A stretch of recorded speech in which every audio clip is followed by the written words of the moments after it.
Muy buenas noches, bienvenidos a Secuencias en 24, el programa de cine del canal 24 Horas.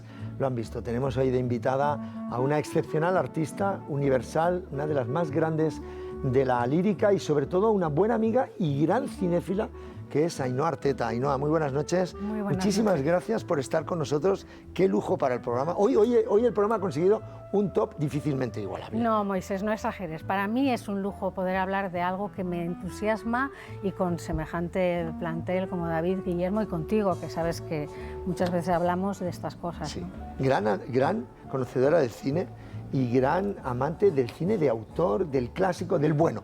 Tú siempre dices, me gusta el buen cine. Sí, la verdad es que últimamente, lo comentábamos el otro día, para mí el cine últimamente, a no ser que sea el de autor europeo como español o alemán o húngaro, el cine americano en sí, pues no es el que más gracia me hace, precisamente. Pues vamos a hablar de unas recomendaciones que nos trae Ainhoa Arteta, sorprendentes y buenísimas. Y como siempre tengo a mis dos colaboradores de lujo, que es Guillermo Balmori. ¿Qué tal? Guillermo, buenas noches. Buenas noches. Bueno, hoy tenemos una invitada de excepción y vamos a sorprender a la audiencia con unas recomendaciones de cine muy bonitas. Sí, porque ella nos va a contar sus películas favoritas, que ya verán la gente que es una buena cinéfila. Una parte, porque ya tiene muchas más. Eso, porque es que, se está claro, quejando de que no le da tiempo a todas, ya, Claro. porque tiene tantas, y es verdad que son muy buenas y variadas además, yo creo. Sí. Y por otro lado, también nosotros vamos a recomendar, en mi caso creo que David también, películas que tienen que ver un poco con la música, con la ópera, y un poco para fomentar tanto el cariño por el cine como por la música. Y lo que va muy conseguimos siempre en el completo. programa de David, Guillermo y Ainhoa y es que los espectadores se quieran ver esas películas, ¿verdad? David, buenas noches. Muy buenas noches, y además que sea Ainhoa Arteta nada menos quien la recomiende. Hablando de cine, que yo creo que ese programa maravilloso que van a guardar en sus corazones, y vamos a descubrir una Ainhoa súper cercana y que hemos estado hablando con ella y es maravilloso estar aquí. Lo es, doy fe que es generosa como pocas, buena amiga y además que hace muy poquito le hemos visto entregando el premio Thalía de la Academia de las Artes Escénicas de España a un referente. ¿Quién mejor que Ainhoa Arteta para darle a Josep Carreras ese premio? ¿Qué momento viviste tan emocionante en el Teatro Español? Pues sí, fue muy emocionante porque además Josep, para mí, en toda esta etapa en la que a mí también me ha pasado algo muy duro, ha sido un referente, nunca mejor dicho, porque había veces que yo estaba pues eso, desconsolada, no veía una salida fácil. Y acordándome de Josep, de cómo estuvo con ese cáncer tan horroroso y consiguió superarlo, y no solo eso, además, después de superarlo, consiguió hacer esta fundación tan maravillosa, se implicó con la fundación y además siguió con su carrera, y para mí ha sido y será siempre un referente en ese sentido y una gran inspiración cuando yo no estaba muy bien. Y ahora estoy aquí, ya estoy recuperada del todo. Y bueno, creo que ese tipo de personas pues son referentes por eso, porque nos dan un ejemplo de cómo te puede llevar la vida hasta el extremo más de la nada a volver a renacer y todavía más fuerte, si es posible. Está sin duda Ainhoa Arteta en un momento esplendoroso, una segunda, que siempre ha tenido una primera juventud, porque es así, y además preparando un año muy especial, Fauré y Puccini. Tú has sido un artista que ha tenido mucho contacto con Turandot, con la Madame Butterfly, la Bohème, dos referentes que este año preparáis algo especial, ¿verdad? A ver, yo he sido y sigo siendo una cantante de ópera. La ópera es en sí, pues como digo yo, una gran historia que se cuenta en lo que son 3 horas, 4, a veces 5. Pero a la vez yo he seguido mi carrera como recitalista. El recital, a diferencia de la ópera, es como un universo con pequeños planetas y que son, además, para mí es el néctar del canto, porque son grandes poetas con grandes compositores. Entonces, en este caso es el centenario de la muerte de Fauré y de Puccini, entonces este año va a ser, todo el recital está, primera parte es Fauré, segunda parte es Puccini, pero para eso vendré otro día a hablarte, ¿no? Bueno, Vamos a hablar de cine. Le tomamos la palabra, ¿eh? ¿No? Le tomamos la palabra para hablar. Además, Sí. Puccini ha dado grandes opciones en cine. Aquí la estamos viendo en alguna de las interpretaciones, Tosca. Bueno, una maravilla. Recomiendo a quien pueda, vea donde sea del mundo a Ainhoa Arteta en directo, porque es un auténtico espectáculo. Como un espectáculo es escucharla hablar de cine. Y nos vamos a ir a esas ya primeras recomendaciones Y cuando me pasó la lista, la primera película, cronológicamente incluso, es Octubre de Eisenstein. Sí. Pilar básico del cine mundial Sí. y una de las referencias de la historia. Sí, a ver, es cine mudo, luego ha hecho cine hablado también, pero puse Octubre pues porque hay otras películas de él que son más conocidas. Lo que he querido en esta lista, que me has reducido un poco demasiado, porque Para que vengas otro día. para el mundo del cine dejarme solo en 10 películas, pues claro, he dejado muchos directores, porque yo voy más por directores que por películas. Muy bien. Considero los directores, pero igual que los compositores, genios. Hay directores que son auténticos genios. Entonces, ante un genio, cualquier película que haga es una genialidad. Y en este caso, pues voy a hablar de los directores y voy a proponer películas que no son tan conocidas de ellos al gran público. Algunas sí, igual la gente cinéfila las conocerá, pero bueno, más que nada para que la gente que escuche vaya más por el director y vean la cinematografía, las películas que han hecho estos grandísimos directores.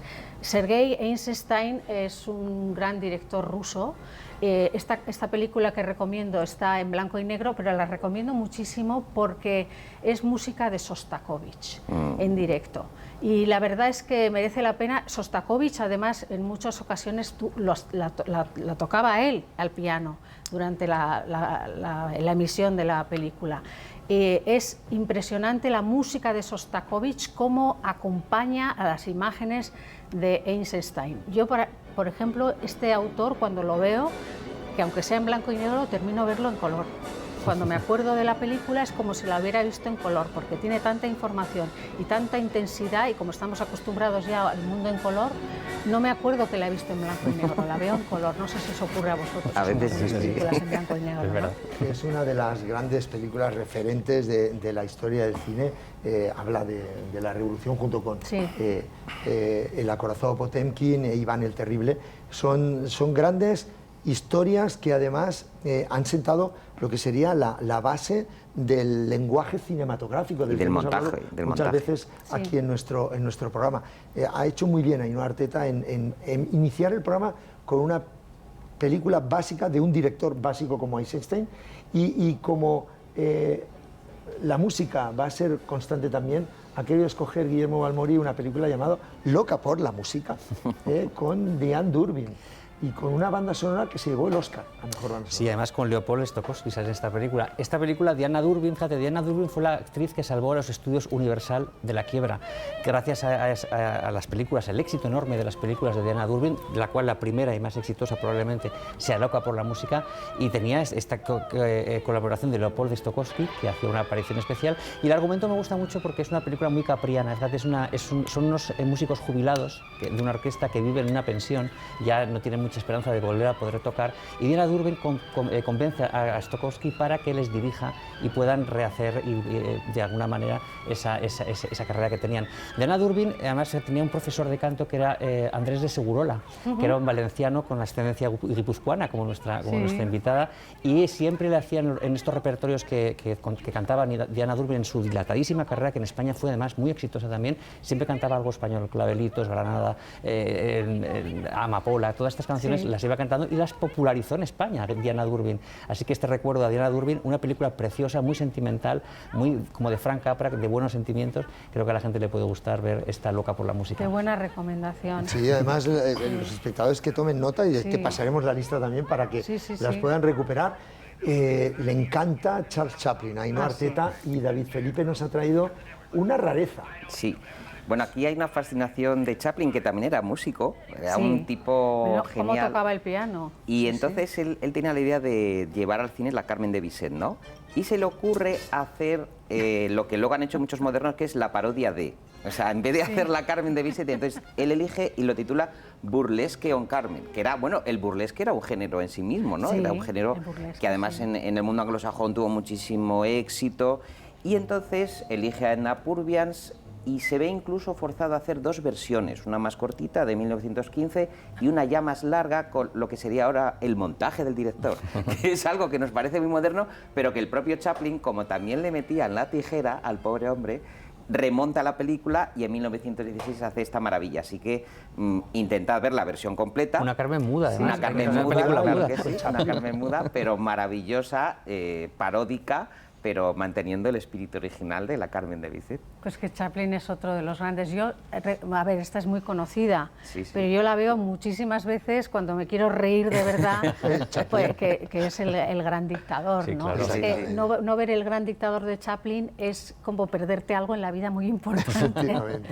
porque es verdaderamente como de algo tan dramático puede él darle la vuelta de esa manera. Pero con inteligencia. Y con inteligencia, con ese humor de doble sentido y con, bueno, las iras bueno, en este caso no se llama Hitler, pero las iras de Chaplin interpretando a Himmler. Himmler. Sí, Sí, Himmler.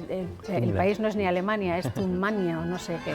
reino Es andino. genial, esa Una obra película es maestra genial. que hay que verla. recomendar y que hay que ver siempre. Y hay que verla muchas veces, es la típica película que no te cansa, que cuando estás de bajón, bueno, pues me voy a poner el gran dictador porque es una obra maestra. Una de las grandes películas. Bueno, hay una película por la que ganó el Oscar Tom Hanks, que es Filadelfia. Filadelfia no trata, es la primera película que trata sobre el SIDA, pero tiene este momentazo, la mama morta de Andrés con Sarnier, María Callas. y que es, por María Callas, que es uno de los momentos más emocionantes, soberbiamente interpretado por él y por Denzel Washington, y que sin duda habrás visto muchas veces, ¿verdad, Ainhoa? Sí, esta escena es muy especial, porque nunca mejor dicho, es de las escenas que me gustan a mí, donde los ojos hablan. Más valen miradas que una mirada que mil palabras, ¿no? Y él de verdad se mete, bueno, es algo que es muy característico cuando escuchas Callas. Meterte en el personaje porque su propia voz te traslada. Yo siempre digo, puedes escuchar cualquier cantante lírica y hacer cosas a la vez. Cuando estás escuchando a Callas te tienes que parar, estés haciendo lo que sea, porque es algo con su voz. Yo no la conocí ni la vi cantar en persona, pero su voz desde los 6 años a mí me transmitía algo. Y esa magia de la Callas coloreando con su voz los sentimientos, porque yo creo que hay un antes y un después. La Callas hizo que la ópera se volviese muy actoral. Hasta entonces la ópera era más de ponerte así y cantar, y la Callas no, la Callas cambió. La Callas interpretaba y la Callas cambió muchísimo el panorama de la ópera. Como cambió mucho el cine, otra gran dama como Greta Garbo, y tú has traído una obra maestra que nos encanta a todos, me encanta. que es Ninochka. Ninochka, de claro, Lubitsch. siguiendo un poco en la temática de rusa, pues me encuentro con Ninochka, que es una película extraordinaria, pues también de la Revolución Rusa y de esa parte de cuando los rusos salen fuera. Y claro, Ninochka es una maravilla porque tiene dos grandes genios detrás de Ninochka, que uno es Lubitsch, que es y otro el guión de Billy Wilder, que Billy Wilder es de las pocas veces que hacía guión y siempre era con Lubitsch, porque se llevaban muy bien. Y esta película también es una película para ver, porque además es de las pocas que se le ve a la Garbo reírse.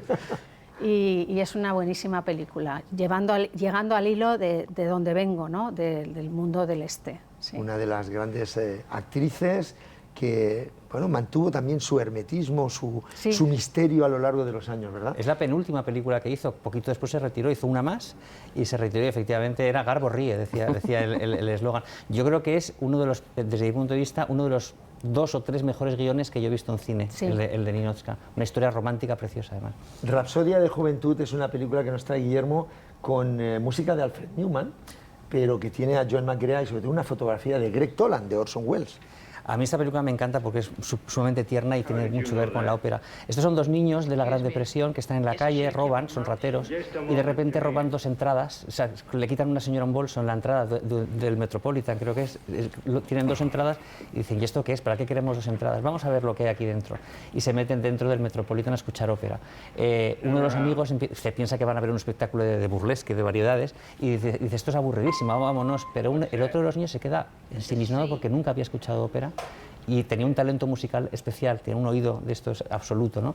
Entonces se queda mirando así y a partir de entonces ese raterillo empieza a descubrir que le encanta la música y pese a las burlas de sus compañeros quiere ingresar en un conservatorio, ingresa en un conservatorio de esos que había en la Gran Depresión para ayudar, para fomentar que los niños pobres pudieran estudiar música, y esa es la historia de esta película tan maravillosa que además tiene en Jascha Heifeld, el violinista, una aparición especial también.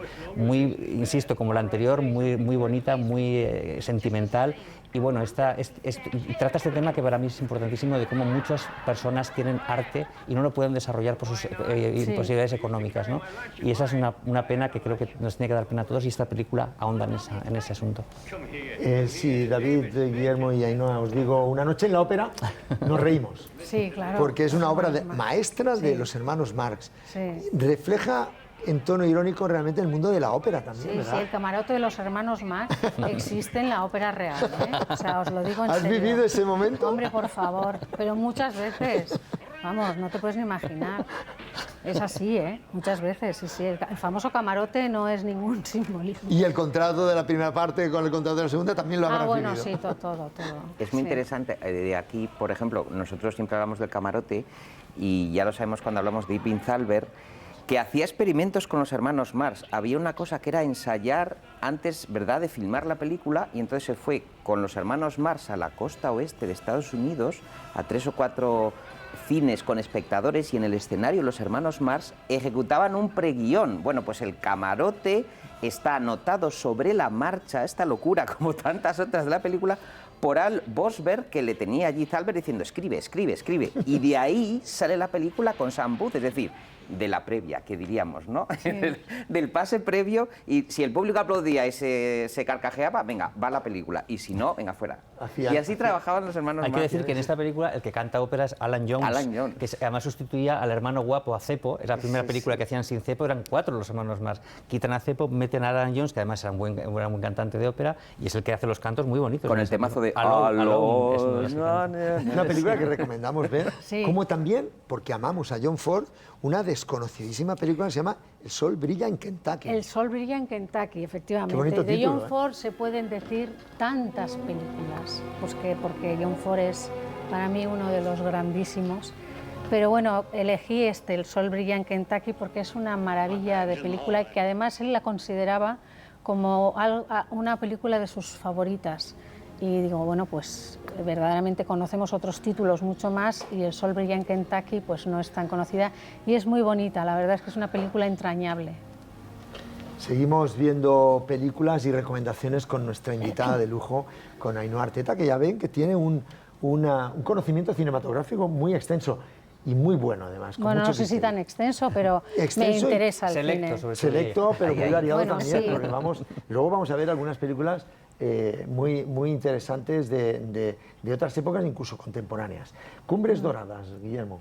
Cumbres Doradas la he traído porque es un biopic interpretado por Kathryn Grayson, que es otra de las actrices líricas que tenía la Metro-Goldwyn-Mayer, aunque esta película es de la Warner Bros. Y cuenta la vida de Grace Moore, que es un caso interesante. Son estas cantantes líricas que tienen buena voz, pero que no llegan a ser consideradas lo suficientemente buenas para hacer ópera, sino que hacen opereta, hacen otro tipo de géneros. Y Grace Moore siempre tuvo la obsesión de poder cantar ópera. Le costó mucho, tuvo que empezar en cabarets, incluso cantando, eran los años 20, empezó a cantar en el vodevils y demás, y al final logró con mucho empeño y con mucho ímpetu que la admitieran para cantar en el Metropolitan de Nueva York, y logró cantar. La película lo refleja muy bonito, ese momento emotivo en el que ella por fin era muy popular, una actriz muy popular, pero no llegaba. Esto le pasó, por ejemplo, a Janet McDonald en Hollywood, también nunca llegaban a lo que ellas querían, que era cantar ópera.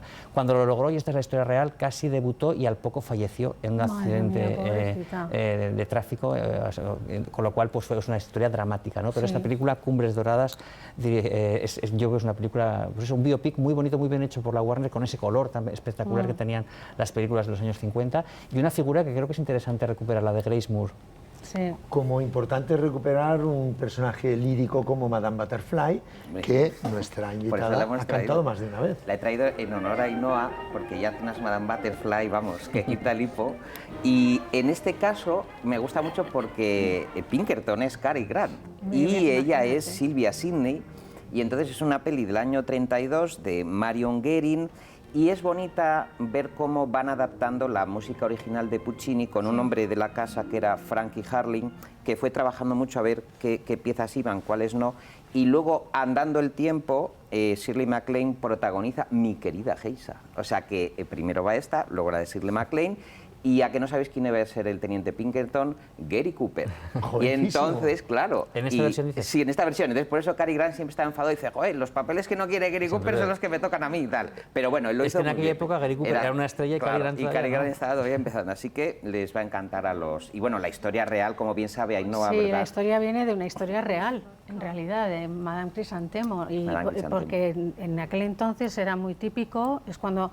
Costó mucho que se abriese Japón y cuando se abrió Japón, claro, entró la cultura, entraron todos estos marinos americanos y había mucha costumbre de los marinos se casaban por el rito japonés con mujeres, con geishas, con mujeres japonesas y hubo una historia que de verdad trascendió a tal punto que ahora mismo todavía existe el rito de las geishas que van en este caso ella se ahogó en un lago y suelen ir todos los años a conmemorar a la geisha que murió por esta historia y la verdad es que hay mucha cosa detrás de esta película. Qué bonito. Sí. Bueno, y como curiosidad decir que yo conocí a Ainhoa Arteta en los años 90 y ella estaba leyendo Memorias de una geisha.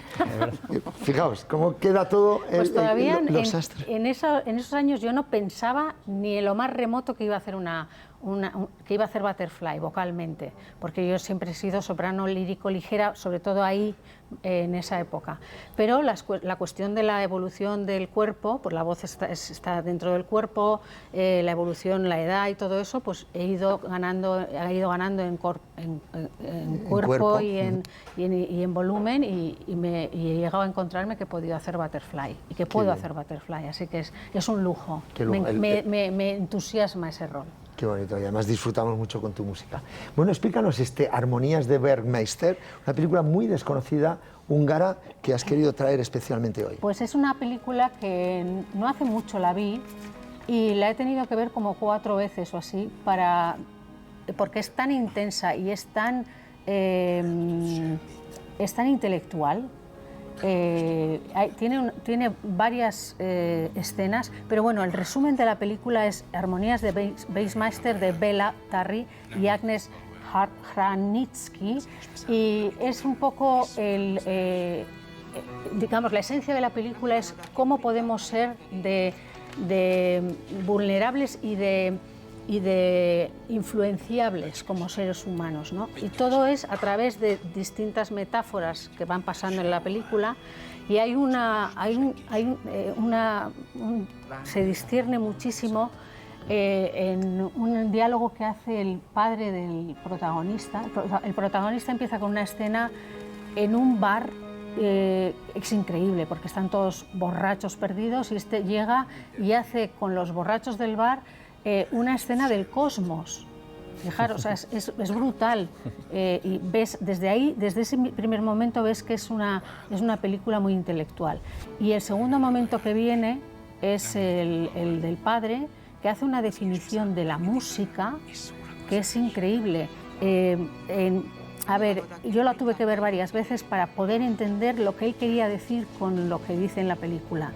Y habla de la afinación natural de los intervalos de la escala temperada de Bach, que de alguna manera es una escala impuesta, no es la natural. Y entonces, a través de ese diálogo, nos hace ver que una vez más el ser humano está constringido a lo que se le impone, no a lo que pide la naturaleza. Los intervalos naturales no son los atemperados de Bach, sino que son otros intervalos. Entonces, todo el rato la película haciendo demostrar cómo el ser humano es influenciable al 200% y es una obra de arte que es la típica película que la tienes que ver varias veces para enterarte de lo que están diciendo, porque es muy, lo dicen de una manera muy intelectual y la verdad es que tomamos nota, es una película que yo la había visto hace mucho tiempo. La que sí que vi hace muy poco es Sherezade, porque tiene color, tiene Ivonne de Carlo, tiene la música, ¿no? Sobre todo. Esta es una película curiosísima, rarísima. Imaginaros una película de aventuras marítimas, diría yo. La música de Sherezade, de Rimsky-Korsakov. Que coge un episodio inventado de la vida de Rimsky-Korsakov, es decir, el protagonista de esta película es Rimsky-Korsakov, y un episodio inventado de cuando él estaba en Marruecos y se enamora de una chica española, una bailarina española que es Ivonne de Carlo. La película, fíjate, es casi una fricada, es rarísimo todo ese tema. Yo la vi hace relativamente poco, me pareció muy divertida, muy entretenida, es una fantasía absoluta, quiere decir que no es real todo lo que está contado. Utiliza un personaje real, no sé con qué derechos, pero lo utiliza ahí mezclándole en una trama de aventuras. Tiene ese tecnicolor maravilloso de los años 40. Ivonne de Carlo baila Sherezade y otras danzas, por ejemplo, el Capricho Español de Rimsky-Korsakov. Y bueno, yo creo que es una película recomendable, sobre todo por lo que digo, porque es muy entretenida, una película de aventuras de las que se hacía, la Universal hacía en los años 40, pero con ese trasfondo lírico, con ese trasfondo clásico, y el tenor que canta aquí se llama Charles Kuhlman, que sería interpreta varias piezas de cantos operísticos. Pues al hilo de lo tuyo, recomiendo muchísimo a la gente que escuche Sherezade de Rimsky-Korsakov, porque yo creo que es una de las obras donde hoy es la música de Sherezade, hoy es la música del príncipe, y yo la escucho muchísimas veces cuando me quiero relajar, porque es una música maravillosa. El ballet es una maravilla. También, sí. Le encanta a Ainhoa y a todos Billy Wilder y sobre todo esta película que has escogido, La vida privada de Sherlock Holmes, porque es de las últimas buenas que hizo y sobre todo porque tiene algo muy especial esta película, ¿verdad? David, Guillermo y Ainhoa. A ver, Billy Wilder, yo creo que por eso digo que a mí las películas actuales americanas no me gustan. Y Billy Wilder era austriaco, pero bueno, hizo su carrera en Hollywood. El humor de Billy Wilder, ese humor pues eso, con doble, con ironía, es brutal. Cualquier película de Billy Wilder, desde Faldas a lo loco, Con faldas a lo loco, cualquier apartamento, todas, pero yo he elegido esta porque, bueno, pues es una película que no... Espérate, que me has pillado. Sí, La vida privada de Sherlock Holmes. Bueno, ahora que además está muy de moda lo de Sherlock Holmes, que ha salido también algo de Sherlock Holmes. Siempre está de moda. Sí, pero yo prefiero ver esta de Billy Wilder porque... Es una rareza dentro de la carrera de Billy Wilder. Sí, porque no es cómica, claro, en realidad. Pero precisamente yo es que cuando son genios no procuro ver casi toda la filmografía de un genio. Y todos los que estoy nombrando por ahora son genios. Y además está muy revalorizada, hace bien, porque es una película que no fue, ¿verdad?, muy considerada tradicionalmente. Sobre todo Colin Stephens de Sherlock Holmes tampoco es muy reconocido. Y hablando de genio, es que nos queda muy poco tiempo, pero quiero remarcar dos o tres autores que aún queda y que Ainhoa Arteta nos ha traído.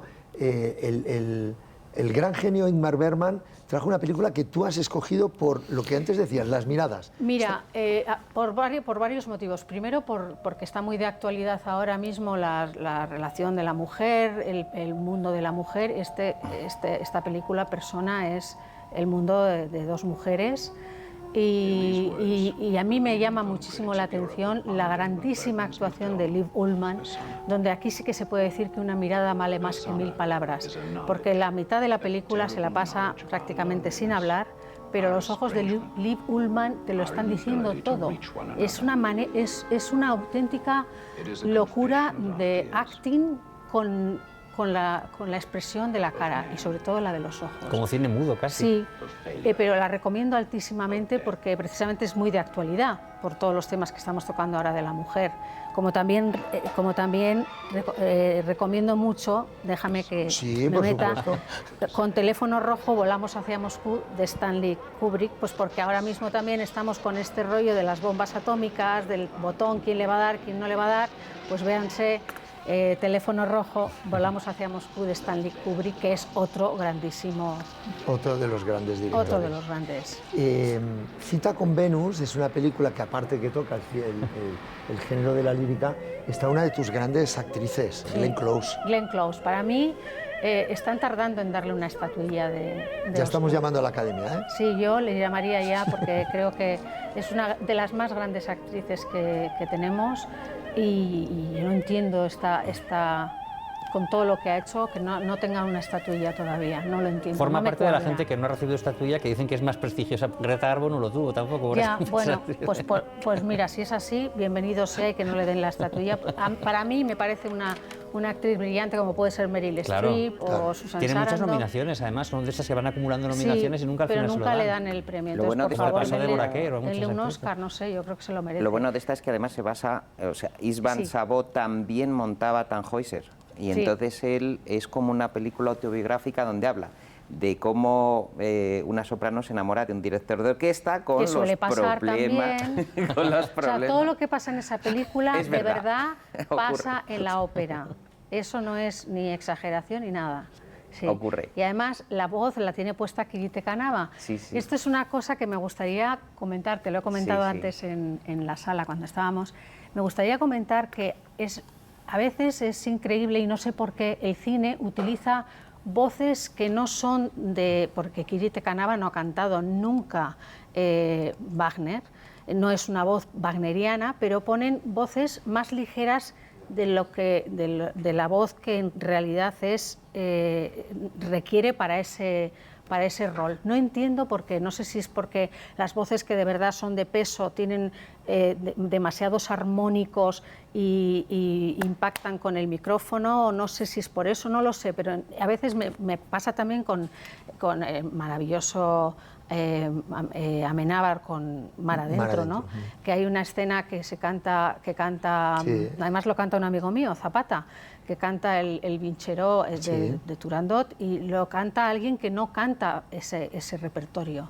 Entonces, a veces me pregunto, no sé por qué utilizan siempre voces más ligeras de las que requieren esos roles que están interpretando. Sí.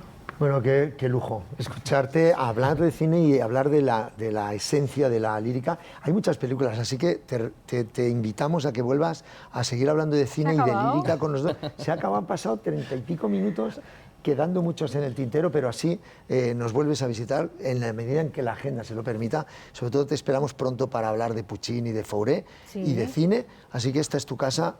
Un lujo haberte tenido hoy, Ainhoa Arteta. Bueno, déjame que diga, Puccini... O sea, hay muchísimas películas que están inspiradas en música de Puccini. Exacto. Como La Guerra de las Galaxias está inspirada en Manon Lescaut de Puccini, que es que escuchas Manon Lescaut y estás escuchando La Guerra de las Galaxias. O tú mencionabas Mar Adentro y ese momento tan bonito de Alejandro Amenábar. Bueno, pues muchísimas gracias.